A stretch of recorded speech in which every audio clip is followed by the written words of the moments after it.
तो हेलो दोस्तों, this is from SL updates. और आज हम आए हैं एनएसयूआई के ऑफिस में। आप यहाँ देख सकते हैं यूथ भारतीय युवा कांग्रेस के ऑफिस में, और बहुत सारे तमाम मुद्दे हैं एसएल को लेके जिनके बारे में हम बात करने वाले हैं। इसमें एक सबसे ज़रूरी मुद्दा जो है वो है ऑनलाइन एग्जामिनेशन का मुद्दा, कि भाई ऑनलाइन एग्जामिनेशन पे एनएसयूआई का क्या कहना है, प्रमोशन को लेके उनका क्या कहना है, फर्स्ट सेकंड ईयर की चीज़ों को लेके। तो सारे मुद्दों पे बात करेंगे, खासकर एसएल के पर्सपेक्टिव को लेके बात करेंगे। रेगुलर को बात करने वाले तो बहुत सारे हैं, बट एसएल एनसी वेब ऐसी चीज़ें इन्हें हर कोई छोड़ देता है। तो देखते हैं क्या कहना है। आज हम मिलने वाले हैं दिल्ली एनएसयूआई के प्रेसिडेंट से, अक्षय लाकरा से। तो देखते हैं उनका क्या कहना है इन सब चीज़ों को लेके, और तमाम जितनी भी सिचुएशन है, क्या पता उस जो अनसर्टिनिटी है उसे क्लियर कर पाएँ।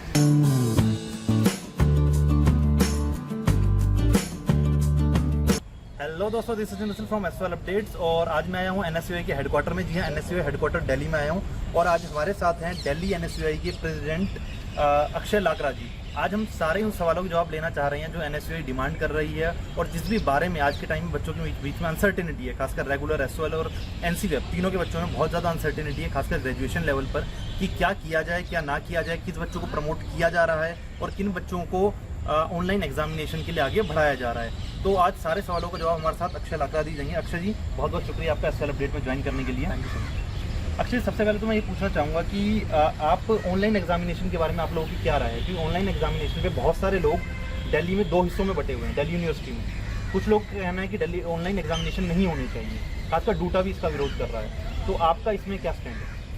ऑनलाइन एग्ज़ाम प्रक्रिया जो है, it is very discriminating for all the students of Delhi university. Delhi विश्वविद्यालय एक मिनी इंडिया है, जहाँ पर हर प्रदेश का अटक से कटक तक, कश्मीर से कन्याकुमारी तक के बच्चे पढ़ने के लिए आते हैं। आज भारत की एक आपदा की स्थिति में, कोरोना वायरस की स्थिति में, आप एक्सपेक्ट करते हो कि हर प्रदेश में हर बच्चे के पास एक स्मार्टफोन, एक लैपटॉप, इंटरनेट एक्सेस होगा और वो एग्ज़ाम को अपीयर कर पाएगा। और दिल्ली विश्वविद्यालय की जहाँ तक बात करें तो उन बच्चों को कोई स्टडी मटेरियल वो लोग नहीं लेके गए थे। एसओएल स्टूडेंट्स को अभी तक स्टडी मटेरियल का पूर्ण रूप से वितरण नहीं किया गया है। तमाम स्टडी सेंटर जो डेसिग्नेटेड थे एनसीडब्ल्यूईबी और स्कूल ऑफ ओपन लर्निंग के लिए, वो सभी बंद, वो कोई एक्सेसिबल नहीं है। ऑनलाइन स्टडी मटेरियल के लिए अगर आप एक्सपेक्ट करते हो कि हर एक बच्चा सक्षम होगा जो इंटरनेट को एक्सेस कर पाएगा, तो ये बिल्कुल ही पॉसिबल नहीं है। एनएसयूआई ने अपनी इस डिमांड को पहले दिन से ही उठाया था जब ऑनलाइन एग्ज़ाम का मुद्दा आया था। उस समय दिल्ली विश्वविद्यालय छात्र संघ और तमाम अन्य पार्टियां जैसे एबीवीपी और अन्य पार्टियां भी, वो लोग सहमे से हुए थे। उन्होंने कोई इस बात पर कोई डिसीजन नहीं था, कन्फ्यूजन उनके दिमाग में था। उन्होंने पहले एग्री करा कि हाँ ऑनलाइन एग्ज़ाम ठीक है, फिर बाद में उन्होंने विरोध करना शुरू किया। हम लोगों ने एक ऑनलाइन पिटीशन चलाई change.org पे, और मैं दावा करके कह सकता हूँ, आप अगर उस लिंक पे भी क्लिक करोगे तो करीबन 1.5 लाख बच्चों ने उस पर साइन अप किया है। और वो 1.5 लाख बच्चे आज इस बात से सहमत हैं, एनएसयूआई की डिमांड से सहमत हैं कि सबसे पहले ऑनलाइन एग्जाम का विरोध होना चाहिए। दूसरी बात, इस आपदा जैसी स्थिति में बच्चों का एकेडमिक ईयर बचाने के लिए खासकर आप उनको एक प्रमोशन की तरफ आगे भेज दें। आज देश की तमाम यूनिवर्सिटी के अंदर, तमाम इंस्टीट्यूशंस, अगर आप शुरुआत से देखें तो आईआईटी बॉम्बे, आईआईटी मद्रास, आज आईआईटी दिल्ली ने भी इस बात पर सहमति दे दी कि फर्स्ट सेकंड ईयर को आप लोग प्रमोट कर देंगे। महाराष्ट्र गवर्नमेंट के साथ साथ छत्तीसगढ़ सरकार ने, गोवा यूनिवर्सिटी ने, जम्मू यूनिवर्सिटी ने, फैकल्टी ऑफ लॉ लखनऊ ने भी आज इस बात को माना है कि बच्चों का यदि आपको एकेडमिक ईयर बचाना है तो आपको उनको मास प्रमोशन, एक इमरजेंसी जैसी स्थिति जब देश में है और जब केसेस, नंबर ऑफ केसेस बढ़ रहे हैं, सिचुएशन नॉर्मल की तरफ नहीं जा रही है और सब बच्चों को एक जगह बिठाकर एग्जाम लेना पॉसिबल नहीं होगा, तो आज लोग मजबूर इस चीज़ के लिए हैं कि उनको मास प्रमोशन के लिए एग्री कर दें। और इस बात को एनएसयूआई शुरू से उठाते हुए आया है, और इसी बात को लेकर एनएसयूआई बहुत जल्द आने वाले 2 दिनों के अंदर माननीय supreme court, Delhi high court के अंदर, माफ़ी चाहूँगा, दिल्ली हाई कोर्ट के अंदर हम लोग याचिका दाखिल करेंगे, जिसमें अन्य प्रदेशों के छात्र जो दिल्ली विश्वविद्यालय में पढ़ते हैं वो हमारे साथ याचिका करता है और वो इस बात पे एग्री करेंगे। हम पिटीशन फाइल करेंगे हाई कोर्ट में कि बहुत जल्द स्टूडेंट को रिलीव दिया जाए। ओपन बुक एग्जामिनेशन का जो एक कंसेप्ट, एक बहुत ही एलिटिज्म का कंसेप्ट है, जब हर बच्चे को आप एक्सपेक्ट करते हो, जम्मू कश्मीर के अंदर जहाँ 4G नेटवर्क नहीं है, आप जो एक्सपेक्ट करते हो कि बच्चा आपका एग्जाम को अटेम्प्ट करेगा। नॉर्थ ईस्ट के क्षेत्र की आप बात करें, हिली एरियाज की, हिमाचल की प्रदेश की, उत्तर प्रदेश की आप बात, उत्तराखंड की बात करें, तो वहाँ पर internet coverage 3G 4G services नहीं है। और हिली एरियाज को भी अगर आप छोड़ देते हैं तो राजस्थान के जो बॉर्डरिंग क्षेत्र हैं, बाड़मेर हो गया, उसी के साथ ही नॉर्थ कैंपस के हिंदू कॉलेज, एक टॉप मोस्ट कॉलेज, उसके एक बहुत ही अच्छा एग्जांपल मैं आपको दूंगा। हिंदू कॉलेज का लड़का सुरेंद्र बिश्नोई एनएसयूआई का हमारा सदस्य और हिंदू कॉलेज के छात्र संघ का सदस्य है। उनके गांव में जहां पर वो रह रहे हैं, उनके पास इंटरनेट एक्सेस नहीं है, वो ऑनलाइन क्लासेस नहीं ले पाए, ना वो दिल्ली में जहां पर अपने आवास पर रह रहे थे, जिस पीजी में रह रहे थे, यहाँ से अपनी किताबें राजस्थान वहां पर ले जा पाए। अब आप एक्सपेक्ट कैसे कर सकते हो कि वो एक छात्र संघ का नुमाइंदा एग्जाम कैसे देगा? दूसरा एग्जाम्पल आपको बताऊंगा, किरोड़ीमल कॉलेज के अंदर रामनिवास बिश्नोई जी, वो छात्र संघ के सदस्य हैं, उनका स्मार्टफोन टूट गया था। अब उनका स्मार्टफोन टूट चुका है, दुकानें सब बंद है, स्मार्टफोन वो ठीक कैसे करवाएं, एग्जाम कैसे करेंगे? ये चुनिंदा केसेस वो हैं जो छात्र संघ के नुमाइंदे हम तक आके पहुंचा के गए हैं। और मुझे शर्म इस बात से आ रही, जब दिल्ली विश्वविद्यालय छात्र संघ के अंदर अखिल भारतीय विद्यार्थी परिषद है, वो लोग 1.25 लाख छात्र छात्रों का नेतृत्व करने का दावा करते हैं, क्या उनके पास ऐसी कोई अपनी दुविधा लेकर बच्चा पहुंचा तो डूसू क्यों चुप बैठा रहा? और जहां तक आपने बात की कि डूटा इसमें हमारा सपोर्ट कर रहा है, मैं आपको बताना चाहूंगा, हम लोगों ने अपनी याचिका के अंदर डूटा को भी पार्टी बनाया और डूटा से हम लोग हाईकोर्ट में जवाब मांगेंगे कि वो आए और ऑन रिकॉर्ड आप लोग एफिडेविट दाखिल करें कि डूटा हमारे फेवर में है और ऑनलाइन एग्जाम के विरुद्ध है। सर लेकिन प्रमोशन की बात पे मैं आऊँगा, लेकिन जो डूसू के जो प्रेसिडेंट हैं फिलहाल, उनका कहना है कि 3rd ईयर के बच्चों को प्रमोट करना ठीक नहीं होगा, क्योंकि जो बच्चे इंप्रूव करना चाहते हैं वो इंप्रूव कैसे करेंगे? आप क्या क्राइटेरिया लेके बच्चों को प्रमोट करना चाह रही हैं? और सिर्फ बच्चों के साथ एक तरह से गलत होगा कि उन्हें प्रमोट कर दिया जाए बिना एग्जाम दिए। देखिए, बहुत ही दुख की बात है कि हमारे जो दिल्ली विश्वविद्यालय के छात्र संघ के अध्यक्ष हैं, उसके अध्यक्ष सिर्फ समस्याएं गिनवाने पर हैं, आज कोई सोल्यूशन आप लोग नहीं दे रहे हो। जब आप बात करते हो कि वो बच्चा अगर संतुष्ट नहीं है तो एग्जाम कैसे देगा, मैं आपको बताना चाहूँगा, तमाम विश्वविद्यालयों ने इस बात का ऑप्शन दिया है कि अगर आप यदि अपने पुरानी असेसमेंट के एवरेज में एक 10% बफर के साथ संतुष्ट नहीं है तो आप एक अल्टरनेटिव चूज कर सकते हैं ऑफलाइन एग्जाम देने का, और यदि आप संतुष्ट हैं तो आप ग्रेजुएट हो जाएंगे। मैं आपसे पूछना चाहता हूं, जब आपने 3rd ईयर की बात करी तो आप 1st और 2nd ईयर को कैसे भूल गए? आप लोग कैसे भूल गए कि लॉ फैकल्टीज के अंदर 6000 से ऊपर बच्चे पढ़ रहे हैं, 6000 बच्चे सब परीक्षा में अपीयर होंगे, वो बच्चे कैसे सोल्यूशन आप उनको क्या प्रोवाइड कर पा रहे हो दिल्ली विश्वविद्यालय छात्र संघ की तरफ से? डूसू के अध्यक्ष अखिल भारतीय विद्यार्थी परिषद से, अखिल भारतीय विद्यार्थी परिषद ने ऑन रिकॉर्ड तमाम प्रदेशों के अंदर, मैं सबसे पहले एग्जांपल दूंगा देश के प्रधानमंत्री के अपने प्रदेश का, गुजरात का, गुजरात के अंदर उन लोगों ने ऑन रिकॉर्ड इस बात को कहा है कि आप बच्चों को प्रमोट कीजिए, और दिल्ली में आकर वो लोग अपना स्टैंड बदल देते हैं क्योंकि वो आप लोगों को सोल्यूशन नहीं देना चाहते। क्योंकि मैं इंग्लिश की कहावत है ना कि they are in hand in glove relationship with RSS and DUVC। आपके सामने में वो कह सकते हैं कि हमने वाइस चांसलर का विरोध किया, लेकिन वाइस चांसलर खुद एक आरएसएस की कठपुतली है दिल्ली विश्वविद्यालय में। एक 3 महीने से असमंजस की स्थिति में जब लाखों छात्र प्रभावित है, क्या वाइस चांसलर को एक बार आके ऑन रिकॉर्ड एक बार उनको अपना एक वीडियो मैसेज या किसी बच्चे तक पहुंचने की कोशिश की उन्होंने? क्या किसी इंस्टीट्यूशन के हेड ने बच्चों तक पहुंचने की कोशिश की? आज बच्चे इतने परेशान है कि हमें दिन के कई 100 फोन आते हैं और हमसे पूछते हैं कि भैया हमारे एग्जाम का क्या होगा। मैं DU के बच्चों की बात नहीं करूंगा, जिन बच्चों ने इस साल 12वीं के बोर्ड के एग्जाम में अपीयर किया है। HRD मिनिस्ट्री और दिल्ली विश्वविद्यालय का प्रशासन बिल्कुल फेल हो चुका है। वो बच्चे मजबूर है कि वो हमें कॉन्टैक्ट करें और हमसे वो सोल्यूशन मांग रहे हैं। जब आप मास प्रमोशन की बात करते हो तो बच्चे के एकेडमिक ईयर बचाने का यही समय है, क्योंकि अब जून का महीना शुरू हो चुका है और आपका परीक्षा का नाम तक नहीं है। आप लोगों ने प्रैक्टिकल ऑनलाइन लिए हैं, आप कैसे एक्सपेक्ट कर सकते हो कि एक बच्चा लैब के अंदर जो अपने DSC का स्टूडेंट, MSc का स्टूडेंट जो लैब में अपने प्रैक्टिकल देता था, आज वो बच्चा ऑनलाइन प्रैक्टिकल आपको बिना लैब के कैसे करके दिखाएगा? आप किस तरीके से आप उसका मूल्यांकन करोगे? तो इसीलिए अभी तक आपकी VC से बात हुई है इस मुद्दे पे, क्योंकि DUVC की तरफ से जो दिल्ली यूनिवर्सिटी का नोटिफिकेशन है वो लगातार आ रही है। उन्होंने पहले अपना स्टैंड क्लियर कर दिया कि हम ऑनलाइन एग्जामिनेशन लेने वाले हैं, डन है। 5 तारीख तक ये 1st और 2nd ईयर के प्रमोशन का भी ऐलान करने वाले हैं कि करेंगे या नहीं करेंगे, तो वो अपनी तरफ से स्पष्ट होते जा रही हैं। लेकिन अभी आपकी कोई बात हुई है, DUVC चाह क्या रही है और पीछे गवर्नमेंट का इसमें क्या रोल चल रहा है? देखिए, HRD की को तमाम NSUI की तरफ से हम लोगों ने पत्र लिखे, दिल्ली विश्वविद्यालय के वाइस चांसलर को, डीन ऑफ एग्जामिनेशन को, डीन स्टूडेंट वेलफेयर को, प्रॉक्टर तक को हम लोग अपनी चिट्ठी मेल कर चुके हैं। उनको फ़ोन करके हम लोग इत्तला कर चुके हैं कि हमने आपको मेल कर दिया, प्लीज़ चेक कीजिए। डूसू में जो हमारे सेक्रेटरी हैं, नुमाइंदे NSUI से आशीष लांबा जी, वो बाय हैंड उनको अपना एक मेमोरेंडम देकर आए हैं, उनका उनके पास कोई जवाब नहीं था। वाइस चांसलर एक ऐसा आदमी है जो कि इस साल के छात्र संघ के किसी भी नुमाइंदे से मिला ही नहीं है। एक ऐसे वाइस चांसलर हमें मिले हैं। और जब कोरोना वायरस जैसी स्थिति है तो ये लोग अपने पॉलिटिकल एम्बिशंस फुलफिल करने के लिए आज जो गरीब पिछड़ा छात्र है, जिसके पास स्मार्टफोन की, जिसके घर में वाईफाई की और लैपटॉप की सुविधा नहीं है, आप उसको पंक्ति में खड़े हुए आखिरी इंसान तक पहुंचने के कार्य करने के बजाय आप अपनी पॉलिसी पर थोप रहे हो और वो बच्चे का आप एकेडमिक करियर के साथ खेल रहे हो। आप लोगों ने उसको असमंजस में इतना डाल दिया कि वो कन्फ्यूजन के मारे बेचारा हर जगह दर दर भटक रहा है। कोरोना वायरस जैसी स्थिति में जब किसी परिवार के अंदर आमदनी का जो सोर्स है वो बंद हो चुका है, लोग फाइनेंशियली कॉन्स्टेंट में जी रहे हैं, लोग परेशान इस बात से हैं कि भैया ये बीमारी कब खत्म होगी।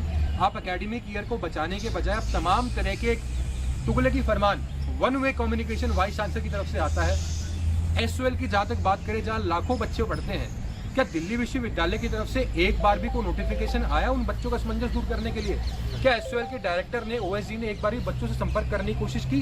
क्या उनको कोई किसी तरीके से इंस्टीट्यूशन की तरफ से फोन गया, उनके स्टडी सेंटर पर कोई नोटिस पहुंचाया गया? कुछ भी नहीं हुआ है। और ये जो प्रशासन है, ये बिल्कुल आप जैसे कहते थे ना कि पहला लॉकडाउन जो अनाउंस किया मोदी जी ने 21 दिन का होगा, 21 दिन कोरोना की लड़ाई है, उसमें मेरा साथ दीजिए। लॉकडाउन 5.0 तक आ चुके हैं हम, सोल्यूशन हमें कहीं नज़र नहीं आ रहा है। बीमारियां इतनी बढ़ चुकी हैं कि आज दिन पर दिन केस बढ़ रहे हैं। हमको सोल्यूशन देने के बजाय लोग प्रॉब्लम्स हमें गिनवा रहे हैं। दूसू का जो जितने हमारे नुमाइंदे हैं अखिल भारतीय विद्यार्थी परिषद के, ये सब लोग जिसे कहें कि ये कठपुतली बन के रह चुके हैं आरएसएस की। ये बताए हुए रास्ते पर एचआरडी द्वारा, मिनिस्ट्री द्वारा अपने काम कर रहे हैं। छात्रों की नुमाइंदा करना तो दूर, ये लोग हमारी इश्यूज उठाकर आज 38 कॉलेजों के स्टूडेंट यूनियन, आपको मैं आपके यूट्यूब के चैनल से माध्यम से बताना चाहूँगा, 38 कॉलेज के स्टूडेंट यूनियन आज एनएसयूआई के संपर्क में है, जो चाह रहे हैं कि हम इस पिटीशन को हाईकोर्ट में दाखिल करें, जो कि हम कल करने वाले हैं। सर, आपने प्रमोशन की आप बात कर रहे हैं, मैंने उस दिन एचआरडी मिनिस्टर का इंटरव्यू भी देखा एनडीटीवी पे, वो भी प्रमोशन की बात कर रहे हैं, लेकिन रेगुलर के कॉलेज तक के लिए तो ठीक है। अब मैं एसओएल के बच्चों की बात करें तो फर्स्ट और सेकंड ईयर के बच्चे, सेकंड ईयर के बच्चों का कोई इंटरनल नहीं होता, एसओएल में कोई इंटरनल नहीं है, एनसीवेब में, तो उनका वो 50-50% वाला फॉर्मूला कहाँ जाएगा? एक जिसे कहते हैं कि आधी अधूरी बात एचआरडी मिनिस्टर ने बहुत ही गैर जिम्मेदाराना रवैये के साथ उन्होंने पेश कर दी। वो जब बात पेश करी गई तो उन्होंने इसका आउटपुट नहीं सोचा था कि इससे कितने बच्चे अफेक्टेड होंगे। मेरे हिसाब से आदरणीय एचआरडी मिनिस्टर का वो इंटरव्यू देखने के बाद जितने बच्चों को राहत नहीं मिलेगी, उससे करीबन कई गुना ज़्यादा छात्र परेशान हो गए। और परेशान होकर वो बच्चे दर-दर की ठोकरें खाने लगे कि भाई मंत्री साहब तो कह रहे हैं कि बच्चों को प्रमोट कर देंगे। अब जिनका इंटरनल नहीं हुआ है वो बच्चा जाएगा कहाँ? और मंत्री साहब बताना भूल गए कि ये कमेटी का सलूशन है। और आपको एक और बात बताना चाहूँगा, आपने एचआरडी मिनिस्टर की बहुत अच्छी बात बताई। एचआरडी मिनिस्टर ने जो एक पूरे इंडिया लेवल पर एक कमेटी बनाई है, जो हरियाणा सेंट्रल यूनिवर्सिटी के वाइस चांसलर है, वो उस कमेटी के चेयरमैन हैं। उन्होंने पूरी हिंदुस्तान के लिए तो लिख के दिया कमेटी की तरफ से रिकमेंडेशन कि आप लोग ऑनलाइन एग्जाम करवा दीजिए, ओपन बुक एग्जामिनेशन। वो खुद की यूनिवर्सिटी में उसको इम्प्लीमेंट नहीं कर रहे हैं। ये विडम्बना इस बात की है कि भैया आप तो ये काम कर लीजिए, लेकिन मेरे ऊपर जब बात आई तो मैं काम नहीं करूँगा। और आज एसओएल का एनसीडब्ल्यूबी के छात्र के बीच में जो कन्फ्यूजन है, क्या उसके ऊपर कोई भी रेक्टिफिकेशन, कोई क्लैरिफिकेशन क्या आई है आपको एचआरडी मिनिस्ट्री की तरफ से, डीयू प्रशासन की तरफ से? वो सब लोग मूक दर्शक हैं, कोई प्रशासन, कोई कंट्रोल लेवल कुछ नहीं है। ये लोग निरस्त है। एक collapse of system, monumental inefficiency लोगों की दिख रही है और they are clueless about any problem. Sir, आपकी एनएसयूआई की तरफ से कोई सॉल्यूशन है इस बात का कि सेकंड ईयर के बच्चों को किस तरह से? एनएसयूआई की मांग बिल्कुल साफ है, आप लोग बच्चों को प्रमोशन दो with an aggregate mark of last year. अगर आप लास्ट ईयर के एग्रीगेट मार्क नहीं ले रहे हो तो आप बच्चों को ऑप्शन दो that within some time an online exam will be conducted. Online exam अगर आप उस शहर में नहीं कंडक्ट करवा पा रहे, आप तमाम अलग अलग सेंटरों में कंडक्ट करो, जैसे सीबीएसई भी कर रहा है। हमने सीबीएसई को सोल्यूशन लिख के दिया कि अगर आप बच्चा दिल्ली में नहीं है, सीबीएसई एग्जाम कंडक्ट होना है, तो आप सेंटर तमाम डीएम ऑफिस से कांटेक्ट करके, केंद्रीय विद्यालय से कांटेक्ट करके वहाँ पर उनको सेंटर दीजिए। तो दिल्ली विश्वविद्यालय तो कोई ऐसा मैकेनिज्म लेकर है। एसओएल के बच्चे को आप इग्नोर नहीं कर सकते हो, वो भी बच्चा दिल्ली विश्वविद्यालय की डिग्री के साथ ग्रेजुएट होगा। और मैं तो रिक्वेस्ट करना चाहूँगा आपके यूट्यूब चैनल के माध्यम से, जब देश के प्रधानमंत्री खुद कहते हैं कि मैं दिल्ली विश्वविद्यालय से पढ़ा हुआ हूँ और एसओएल से पढ़ा हुआ हूँ, तो मेरे भैया आप यहाँ के एलुमना हैं और एसओएल के छात्रों के साथ ये आप दुर्व्यवहार और एक अनजस्टिस ना करें। और आप अपने एलुमनाई और अपने कॉलेज की जिम्मेवारी, अपनी यूनिवर्सिटी की जिम्मेवारी होने के नाते क्लैरिफिकेशन इशू करें। एक clarity of thought is, it's utmost necessary right now to have a clarity of thought. among the administration and the student. तो अभी क्या स्थिति है ऑफलाइन एग्जामिनेशन की? बच्चे इस टाइम डरे हुए हैं, कोरोना चारों तरफ फैला हुआ है, गवर्नमेंट ने अपनी तरफ से लॉकडाउन अनाउंस कर दिया, मतलब अनलॉकडाउन शुरू कर दिया है, लेकिन फिर भी बच्चे डरे हुए हैं, माँ बाप भी डरे हुए हैं। क्या वो बच्चे जो एसयूएल में बहुत सारे बच्चे बाहर से आते हैं, बच्चे दिल्ली के नहीं हैं? मैंने वही बात आपको बोली। DU एक मिनी इंडिया है। एसयूएल के तमाम लाखों छात्र जो दिल्ली से बाहर गए हैं, यदि प्रशासन एग्ज़ाम करवाना ही चाहता है, और खासकर फर्स्ट ईयर तक की बात है, तो आप फर्स्ट ईयर का तो किसी एक स्टैंडर्ड आप उनके एडमिशन के बेस पर कि आपने किस मार्क्स पर एडमिशन लिया, या फिर आप उनके प्रदेश में जिस राज्य में जिस जिले में वो रह रहे हैं, आप DM से कोऑर्डिनेट करवा के एग्जाम सेंटर आप उनको वहीं पर दीजिए, ताकि उस बच्चे को दिल्ली में आना ना पड़े, आपके एग्जाम सेंटर पर ना जाना पड़े, स्टडी सेंटर पर ना जाना पड़े। लेकिन उससे पहले मैं आपसे रिक्वेस्ट करूंगा कि आप सबसे पहले बच्चों को क्लैरिटी ऑफ थॉट दें, उनको स्टडी मटेरियल अर्जेंट बेसिस पर आप प्रोवाइड करें, बाय पोस्ट प्रोवाइड करवाएं या जैसे भी आप करें, लेकिन अर्जेंट बेसिस पर आप इस कंफ्यूजन को ख़त्म कीजिए और बच्चों को एक कंफ्यूजन से दूर करें। सर NSUI फिलहाल इस मुद्दे पर क्या कर रही है? आपने जैसे बताया कि आप एक जो हाईकोर्ट में केस है वो आप लड़ रही हैं, अभी फाइल करने वाले, राइट, आप फाइल करने वाले। इसके अलावा जो दिल्ली यूनिवर्सिटी के तमाम छात्र हैं वो NSUI से कितनी उम्मीद रखते हैं? फिलहाल आप अपोजिशन में हैं। देखिए, बात अपोजिशन की या रूलिंग पार्टी की है ही नहीं। एक छात्र संगठन, एक जिम्मेवार छात्र संगठन होने के नाते आप जब आप हमारे कार्यालय में खड़े हो, आप कार्यालय में आने के बाद मैं चाहूँगा कि आप अपने दर्शकों को जरूर बताएं कि आपके कार्यालय में आके क्या देखा है। NSUI संगठन जब से पहला जनता कर्फ्यू अनाउंस हुआ था, उस दिन से लेकर आज तक जब अनलॉकडाउन अनाउंस हुआ है, हम पहले दिन से लेकर अभी तक दिल्ली विश्वविद्यालय के या दिल्ली के अंदर प्रदेश में जिस भी छात्र को परेशानी रही, अपने स्टडी मटेरियल को लेकर, अपने रूम रेंट को लेकर, अपने राशन को लेकर, अपने रिलीफ मटेरियल को लेकर NSUI उनकी मदद करी है। आज रोज़ 1000 आदमियों का खाना हम हर दिन बनाकर भेज रहे हैं। दिल्ली विश्वविद्यालय के तमाम हॉस्टल PG के अंदर जब एक वसूली करेगी बच्चों से रेंट की, तो हम लोगों ने दिल्ली पुलिस से गुहार लगाई। और आज जब बच्चों के मास प्रमोशन की और ऑनलाइन एग्जाम के खिलाफ आवाज़ उठाने की बात करी, तो एक लौता छात्र संगठन जो पिटीशन रन कर रहा हो, जिसके पास ऑन रिकॉर्ड 1.5 लाख बच्चों के दस्तखत हैं, और हाईकोर्ट में जब जाके उसको पेश करेंगे और बिना किसी कंफ्यूजन के और तमाम अथॉरिटी से बात करके डूटा से हम लोग बिल्कुल एक टच में है, उनसे कोऑर्डिनेट करके हम लोग ये काम कर रहे हैं। और कोई भी आप छात्र संगठन या दिल्ली विश्वविद्यालय छात्र संगठन की तरफ से भी ऐसी कोई एक सब्सटैंशियल स्टेप मुझे लेते वो लोग दिखे नहीं। आज इससे पहले भी दिल्ली विश्वविद्यालय के तमाम बच्चे जो यूपी से बिलोंग करते थे, हम लोगों ने उनको खुद का अपना ट्रांसपोर्ट अरेंज करके बिना किसी बस के हम लोगों ने खुद अपने पर्सनल गाड़ियां भेज के उन तमाम बच्चों को भेजी, उसमें और उसके अंदर तमाम पार्टी के लोग भी थे। और ऑन रिकॉर्ड न्यूज़ चैनलों पर आकर उन लोगों ने कहा भी था कि देखो भाई, NSUI हमारी मदद कर रही है, प्रियंका गांधी जी हमारी मदद कर रही है, तो हम लोग इनसे बहुत खुश हैं। और जब ये बात आगे बढ़ी तो EBP को और तमाम पार्टी की बात पची नहीं।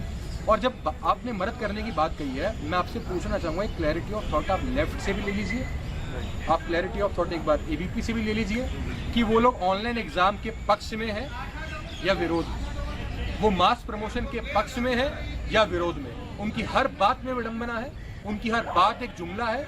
अखिल भारतीय विद्यार्थी परिषद गुजरात के अंदर तो मांग करती है कि भैया आप हमें मास प्रमोशन दे दीजिए, और दिल्ली के अंदर आई कहते हैं कि आप मास प्रमोशन हमें मत दीजिए। तो ये तमाम इन सब एक सर्कस उन लोगों ने एक दिल्ली विश्वविद्यालय में बना दिया है। आज SUL की बात कौन उठाए? क्या हमारी रिट पिटीशन SUL का हिस्सा हो? वो बिल्कुल SUL स्टूडेंट्स हमारे उसका हिस्सा हो। और कोई भी पार्टी को रूलिंग और अपोजिशन के हिसाब से काम नहीं करना चाहिए। जिम्मेवार आप छात्र संगठन हो, देश के युवाओं की आप आवाज़ बनते हो, तो आपको हर पंक्ति में खड़े उस आखिरी छात्र तक पहुँचने की कोशिश करनी चाहिए। सर, मैं आपसे लास्ट में बड़ा क्वेश्चन चाहूँगा कि इस टाइम बच्चे बहुत ज़्यादा कंफ्यूजन में हैं।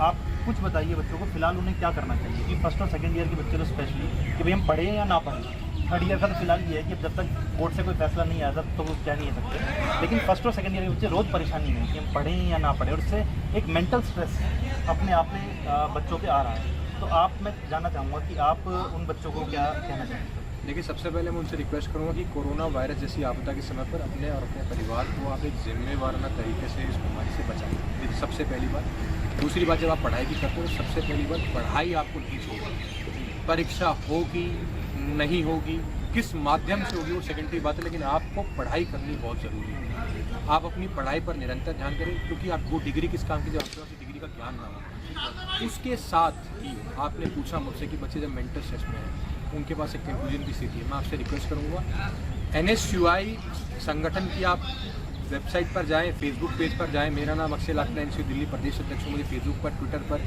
कहीं पर भी आप ढूंढ सकते हैं और आप मुझ पर कॉन्टैक्ट करें। कोई भी छात्र किसी परेशानी में, दिल्ली में, देश के किसी भी कोने में है, हम उन तक पहुँचेंगे। अटक से कटक तक, कश्मीर से कन्याकुमारी, छात्र संघ जो भी छात्र है उसको हम लोग उसकी हर एक दुविधा दूर करेंगे, हर संभव मदद करेंगे। और आपने कहा कि एक लास्ट वर्ड ऑफ विजडम मैं आपको कहना चाहूँगा कि भैया लड़ाई बहुत लंबी होने वाली है। इस बीमारी ने दिल्ली को ही नहीं, भारत को नहीं, देश को चकरा दिया बिल्कुल। और एक ऐसी सरकार, गूंगी बहरी सरकार है जो एक क्लूलेस है इस मुद्दे पर। तो ये लड़ाई आपको और हम सबको लड़नी है और NSUI का साथ और कांग्रेस का हाथ दोनों आपके साथ, और हम सब आपकी मदद करेंगे और इसी लड़ाई में आपके साथ बढ़ेंगे।